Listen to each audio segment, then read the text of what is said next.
Hello అండి. నేను మీ Lakshmi. Welcome back to Lakshmi Bhaskar kitchen. ఈ ఛానల్‌ని చూస్తున్న ప్రతి ఒక్కరికి థ్యాంక్ యూ సో మచ్ అండి. ఈరోజు మరో మంచి రెసిపీతో మీ ముందుకొచ్చేసానండి.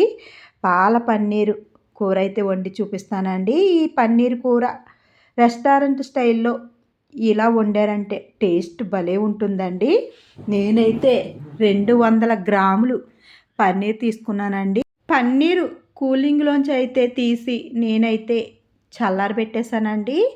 దీన్నైతే ముక్కలుగా కట్ చేసేస్తున్నానండి. కొంచెం గట్టిగా ఉందండి ఐస్‌లోంచి తీసింది కదా! అన్నీ కూడా చిన్ని చిన్ని పీసెస్‌గా మళ్ళీ కట్ చేసేసుకుంటున్నానండి. 1 ఇంచు అంటే ఒక అంగుళం పీసెస్‌గా అయితే కట్ చేసుకుంటున్నాను. మొత్తం పీసులన్నీ కూడా కట్ చేసుకుని పక్కనైతే పెట్టేశానండి. పన్నీర్ అయితే చాలా ఫ్రెష్‌గా ఉంది. బావుందండి. స్టవ్ మీద ఒక ప్యాన్ పెట్టానండి. ఆయిల్ వేస్తున్నాను. కొంచెం ఆయిల్ ఎక్కువే పడుతుందండి. ఎందుకంటే ఎంత ఆయిల్ వేసినా కూడా పీల్చేస్తుందండి పన్నీరు. ఆయిల్ వేసిన తర్వాత ఆయిల్ వేడెక్కిన తర్వాత పన్నీర్ ముక్కలైతే ఆయిల్‌లో వేసేసాను. చక్కగా అటు ఇటు కలుపుతూ పన్నీర్ ముక్కల్ని గోల్డెన్ బ్రౌన్ కలర్ వచ్చేంత వరకు కూడా ఫ్రై చేసేసానండి. చూసారు కదా!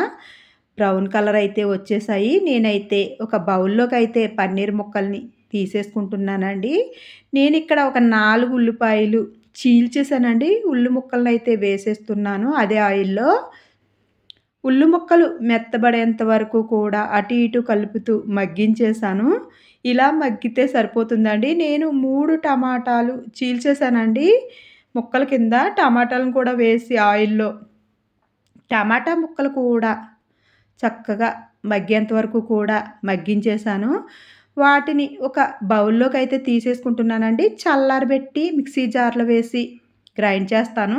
నేను ఒక చిన్న మిక్సీ గిన్నె తీసుకుని ఒక గుప్పుడు పుచ్చపప్పు, ఒక గుప్పుడు ఎల్లుల్లి రేఖలు, ఒక స్పూన్ పల్లీలు వేసానండి. కొద్దిగా నీళ్లు వేసి మెత్తగా అయితే గ్రైండ్ చేసేస్తున్నానండి.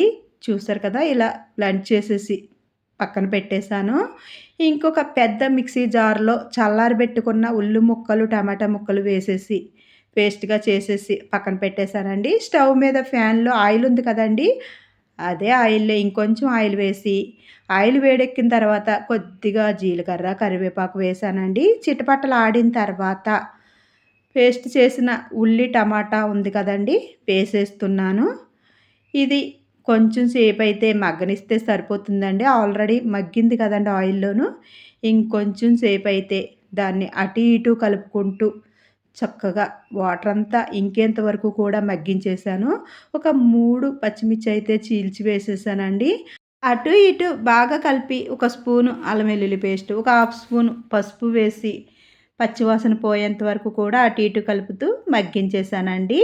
ఆయిల్ పైకొచ్చిన తర్వాత ఒక 2 స్పూన్స్ కారం వేస్తున్నాను. 2 స్పూన్‌న్నర రుచికి సరిపడగా రాళ్ళుప్పు వేస్తున్నానండి. కావాలంటే ఉప్పు అడ్జస్ట్ చేసుకోవచ్చండి. ముందు కొంచెం తక్కువే వేసుకోవాలండి. పన్నీర్ కూరలో ఉప్పయితే పెద్దగా పట్టదండి. అటు ఇటు బాగా కలిపేసి నేనైతే ఫ్రై చేసి పెట్టుకున్న పన్నీర్ ముక్కలను వేసేస్తున్నానండి. పన్నీర్ ముక్కలను కూడా అటు ఇటు బాగా కలుపుతూ ఒక 2 నిమిషాలైతే మగ్గించి మిక్సీ జార్ గిన్నెలో కొద్దిగా నీళ్లు వేశానండి. అటు ఇటు కలిపి మిక్సీ జార్‌లో ఉన్న నీళ్ళన్నీ కూడా కూరలో అయితే వేసేసానండి. చూసారు కదా! చక్కగా అటు ఇటు కలిపేసి మూత పెట్టేసానండి. 15 నిమిషాల తర్వాత మూత తీసి చూస్తే పన్నీర్ కూర సగం వరకు ఉడికిపోయిందండి. చూసారు కదా! ఇలా అటు ఇటు కలిపానండి. నేను ధనియాలు, జీలకర్ర, చెక్క, మొగ్గ ఫ్రై చేసిన మసాలా పొడండి ఇది. అలా ఫ్రై చేసిన మసాలా పొడైతే టేస్ట్ చాలా బావుంటుందండి పన్నీర్ కూరలో. నేను వీడియో ఎక్కువైపోతుందని లెంగ్త్‌తో చూపించలేదండి.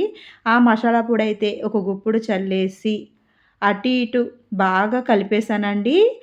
నేను మిక్సీ పట్టిన పేస్ట్ ఉంది కదండీ! పుచ్చపప్పు పేస్టు అది కూడా కొద్దిగా అయితే వేసేసి అటు ఇటు బాగా కలిపేసానండి.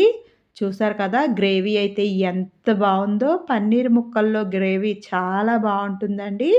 ఇలా ఈ విధంగా వండితే డాబా స్టైల్‌లో, రెస్టారెంట్ స్టైల్‌లో అయితే ఉంటుంది. మూత పెట్టేస్తున్నానండి.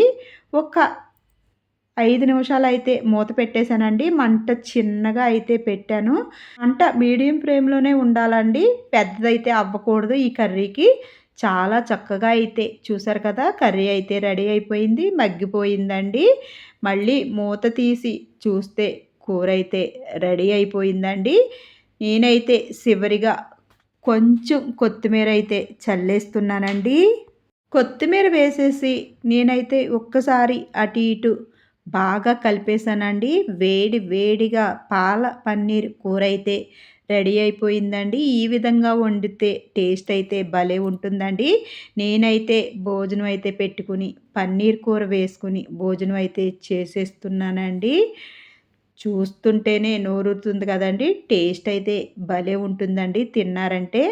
నా భోజనం ఈరోజు పాల పన్నీర్ కూరతో అయితే చేసేస్తున్నాను. టేస్ట్ అయితే నెక్స్ట్ లెవెల్‌లోనే ఉందండి. ఒక్కసారి పాల పన్నీర్ కూర ఇలా ట్రై చేయండి. మీకే తెలుస్తుంది ఎంత బావుంటుందనేది. ఈ వీడియో మీకు నచ్చితే లైక్ చేయండి. మీ ఫ్రెండ్స్